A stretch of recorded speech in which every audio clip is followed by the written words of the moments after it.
ಹೆಣ್ಣು ಹೊನ್ನು ಮಣ್ಣು ಈ ಜಗತ್ತಿನಲ್ಲಿ ಏನೇ ಕ್ರೈಮ್ ಆಗಲಿ ಅದರ ಹಿಂದಿರೋದು ಈ ಮೂರೇ ಕಾರಣ.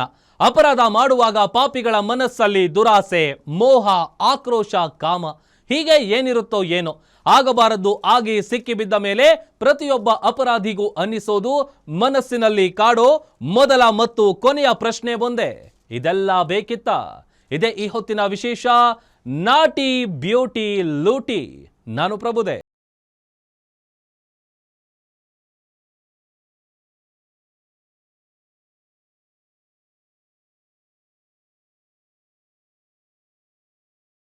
ಮೇಕಪ್ ಕಂಪನಿ ನಡೆಸುತ್ತಿದ್ದ ಕಾರ್ತಿಕ್ ಮತ್ತು ಸೋಷಿಯಲ್ ಮೀಡಿಯಾ ಇನ್ಫ್ಲೂಯೆನ್ಸರ್ ಸಾಧನಾ ಶೆಟ್ಟಿ ಕೇಸ್ಗೆ ರಣರೋಚಕ ತಿರುವು ಸಿಕ್ಕಿದೆ.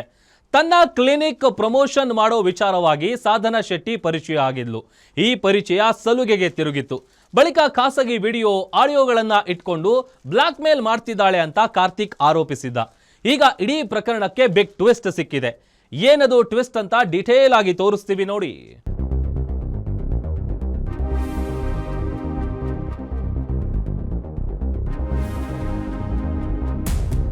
ಹೀಗೆ ಡಿಫರೆಂಟ್ ರೀಲ್ಸ್ ಮಾಡಿರೋ ಈಕೆ ಸೋಷಿಯಲ್ ಮೀಡಿಯಾ ಇನ್ಫ್ಲುಯೆನ್ಸರ್ ಆಗಿದ್ದಾಳೆ.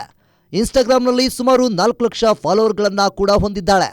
ತನ್ನ ಕುರಿತು ತಾನೇ ಹೇಳಿಕೊಂಡಿರೋ ರೀತಿ ಆಕೆ fashion, life style, brand promotion ಇತರ ಜೊತೆ ಸಹಯೋಗದಲ್ಲಿ ಬೇರೆ ಬೇರೆ ಉತ್ಪನ್ನಗಳಿಗೆ ರಾಯಭಾರಿ ಕೂಡ ಆಗಿದ್ದಾಳಂತೆ. ಈಕೆಯ ವಿರುದ್ಧ ಕಳೆದ ತಿಂಗಳು ಉದ್ಯಮಿ ಕಾರ್ತಿಕ್ ಅನ್ನೋರು ಜಯನಗರ ಠಾಣೆಯಲ್ಲಿ ದೂರು ನೀಡಿದ್ರು. ಅಲ್ಲಿಂದ ಮುಂದಕ್ಕೆ ಈ ಕೇಸ್ಗೆ ಟ್ವಿಸ್ಟ್ ಮೇಲೆ ಟ್ವಿಸ್ಟ್ ಸಿಕ್ತಿದೆ. ಈಗ ಹೊಸದೊಂದು ತಿರುವು ಸಿಕ್ಕಿದೆ.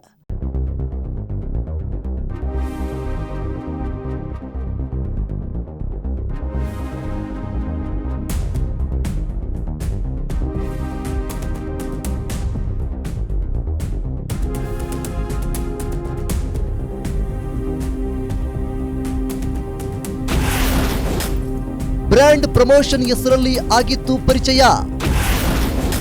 ಖಾಸಗಿ ವಿಡಿಯೋ ಇಟ್ಟುಕೊಂಡು ಬ್ಲಾಕ್ ಮೇಲ್.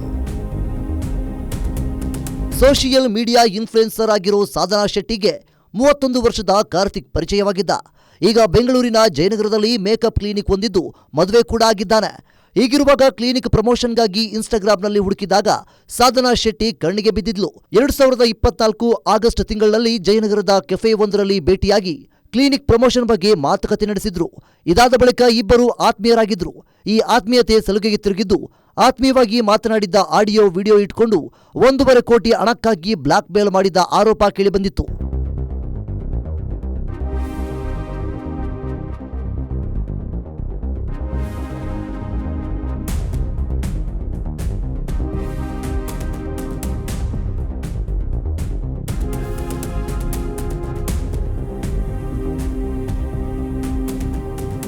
ತನ್ನ ಜೊತೆ ಕಳೆದಿರೋ ಆತ್ಮೀಯ ಕ್ಷಣಗಳ ವಿಡಿಯೋನ ನಿನ್ನ ಪತ್ನಿ ಮತ್ತು ಕುಟುಂಬಸ್ಥರಿಗೆ ಕಳಿಸ್ತೀನಿ ಅಂತ ಸಾಧನಾ ಶೆಟ್ಟಿ ಬೆದರಿಕೆ ಹಾಕಿದ್ಲಂತೆ.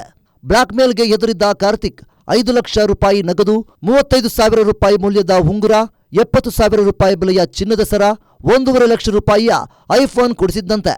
ಇಷ್ಟಕ್ಕೆ ಸುಮ್ಮನಾಗದ ಸಾಧನಾ ಶೆಟ್ಟಿ ಮತ್ತೆ 1.5 ಕೋಟಿ ರೂಪಾಯಿ ಕೊಡುವಂತೆ ಡಿಮ್ಯಾಂಡ್ ಇಟ್ಟಿದ್ಲು. ಹಣ ಕೊಡದಿದ್ದಾಗ ಖಾಸಗಿ ಫೋಟೋ ವಿಡಿಯೋಗಳನ್ನ ಕಾರ್ತಿಕ್ ಪತ್ನಿಗೆ ಕಳಿಸಿದ್ಲು. ಇದರಿಂದಾಗಿ ಕಾರ್ತಿಕ್ ಕುಟುಂಬದಲ್ಲಿ ಕೌಟುಂಬಿಕ ಕಲಹ ಶುರುವಾಗಿತ್ತು.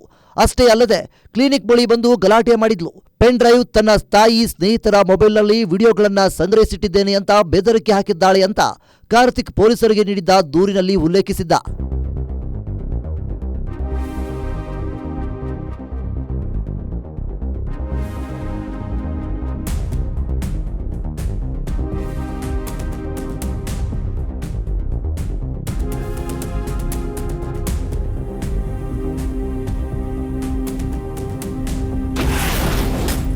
ಕಾರ್ತಿಕ್ ವಿರುದ್ಧವೇ ಆರೋಪ ಮಾಡಿದ್ದ ಹೆಂಡತಿ.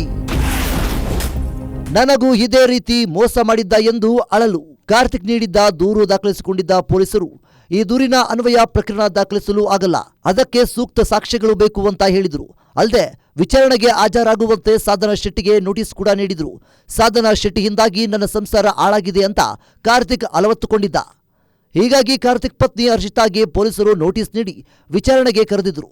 ವಿಚಾರಣೆಗೆ ಹಾಜರಾಗಿದ್ದ ಕಾರ್ತಿಕ್ ಪತ್ನಿ ಹರ್ಷಿತಾ ಗಂಡನ ವಿರುದ್ಧ ಸ್ಫೋಟಕ ಆರೋಪಗಳನ್ನ ಮಾಡಿದ್ರು. ಈ ಮೂಲಕ ರಣರೋಚಕ ಟ್ವಿಸ್ಟ್ ಸಿಕ್ಕಿತ್ತು.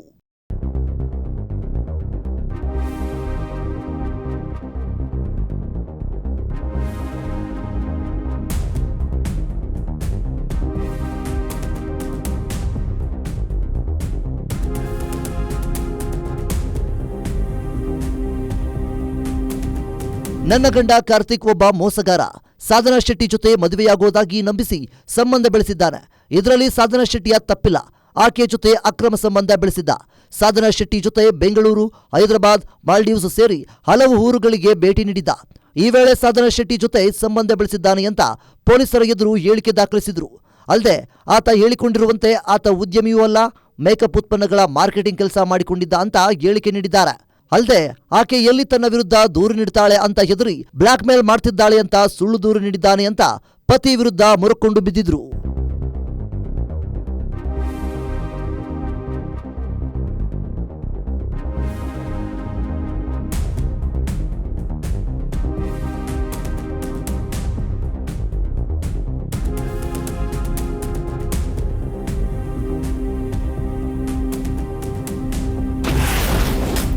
ಕಾರ್ತಿಕ್ ವಿರುದ್ಧ ಹೈದರಾಬಾದ್ನಲ್ಲಿ ದೂರು ದಾಖಲು.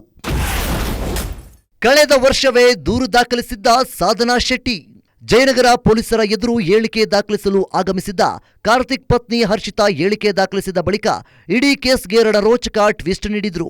ಸಾಧನಾ ಶೆಟ್ಟಿ ವಿರುದ್ಧ ಕಾರ್ತಿಕ್ ದೂರು ದಾಖಲಿಸುವ ಮೊದಲೇ ಕಾರ್ತಿಕ್ ವಿರುದ್ಧ ಹೈದರಾಬಾದ್ನಲ್ಲಿ ದೂರು ದಾಖಲಾಗಿತ್ತು. ಮದುವೆಯಾಗೋದಾಗಿ ನಂಬಿಸಿ ಕಾರ್ತಿಕ್ ಸಾಧನಾ ಶೆಟ್ಟಿ ಜೊತೆ ಸಂಬಂಧ ಬೆಳೆಸಿದ್ದ.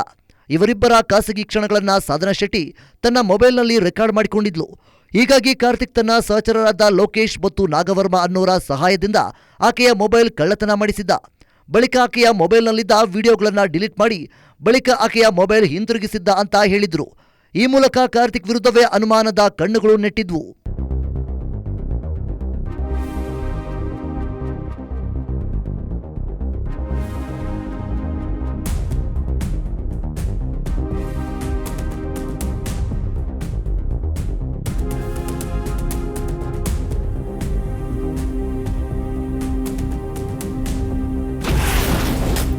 ಕಾರ್ತಿಕ್ ಸಾಧನಾ ಶೆಟ್ಟಿ ಕೇಸ್ಗೆ ಮತ್ತೊಂದು ತಿರುವು. ಸಾಧನಾ ಶೆಟ್ಟಿ ಹಿಂದೆ ಹನಿ ಟ್ರ್ಯಾಪ್ ಜಾಲ ಇದೆಯಾ? ಬರೀ ಪ್ರಮೋಷನ್ ಉದ್ದೇಶಕ್ಕೆ ಶುರುವಾದ ಪರಿಚಯ ಆನಂತರ ಬೇರೆ ರೂಪ ಪಡೆದುಕೊಂಡಿದೆ. ಹಣದ ದುರಾಸೆಯಿಂದಲೇ ಸಾಧನಾ ಕಾರ್ತಿಕ್ಗೆ ಹತ್ತಿರವಾಗಿದ್ದಾಳ ಅನ್ನೋ ಅನುಮಾನ ಈಗ ಶುರುವಾಗಿದೆ. ಇವರಿಬ್ಬರ ನಡುವಿನ ವಾಟ್ಸ್ಆಪ್ ವಿಡಿಯೋ ಕಾಲ್ಗಳ ಕುರಿತು ಪೊಲೀಸರ ಗಮನಕ್ಕೆ ಬಂದಿದೆ. ವಿಡಿಯೋ ಕಾಲ್ಗಳಲ್ಲಿ ಸಾಧನಾ ಶೆಟ್ಟಿ ಉದ್ದೇಶಪೂರ್ವಕವಾಗಿಯೇ ಅಶ್ಲೀಲವಾಗಿ ನಡೆದುಕೊಂಡಿದ್ದಾಳ, ಕಾರ್ತಿಕ್ನನ್ನು ಟ್ರ್ಯಾಪ್ ಮಾಡಲು ಪ್ಲಾನ್ ಆಗಿತ್ತಾ ಅನ್ನೋ ಆಯಾಮದಲ್ಲಿ ಪೊಲೀಸರು ತನಿಖೆ ಶುರು ಹಚ್ಚಿಕೊಂಡಿದ್ದಾರೆ. ಯಾಕಂದ್ರೆ ಈಗ ವೈರಲ್ ಆಗಿರುವ ವಿಡಿಯೋಗಳನ್ನ ನೋಡಿದ್ರೆ ಹನಿ ಟ್ರ್ಯಾಪ್ ಮಾಡೋಕೆ ಪ್ರಯತ್ನಿಸಿರೋ ಅನುಮಾನ ದಟ್ಟವಾಗಿದೆ. ಅಂತಹ ವಿಡಿಯೋ ಏನು ಅಂತ ನೀವೇ ನೋಡಿ. Sorry. When will you come? What? Where I should come? I'll not come. Even if I come, I'll not meet you. Come, no. Please. Why I should come? For me. For you want it? For you, auntie, who am I? For me, not come. Who are It's you? already come. It's your girl. Who am I? Your girl. Come. Will you start today? No. Please. Shall I come? If you want to come, come. I'll come from there. We'll both go to Bangalore. Anyhow, you said this weekend you'll come, kada. We'll do like that. No, I don't know if I can come, if I'll come to Bangalore or not. You have to come. It's almost been 1 month. I just tell I you have that so that you'll be cancelled. I don't settle for less. You understand? If it is coming for my marriage and all, I don't settle for less. I have did it with a very wrong people. I'm not able to do it again. I will not, and I know what I'm worth of. If he drives Lambo, if he drives some other shit cars, ante that is not. I don't fall for that shit. That is not Porsche. That is Lambo. Sarera, whatever it is there.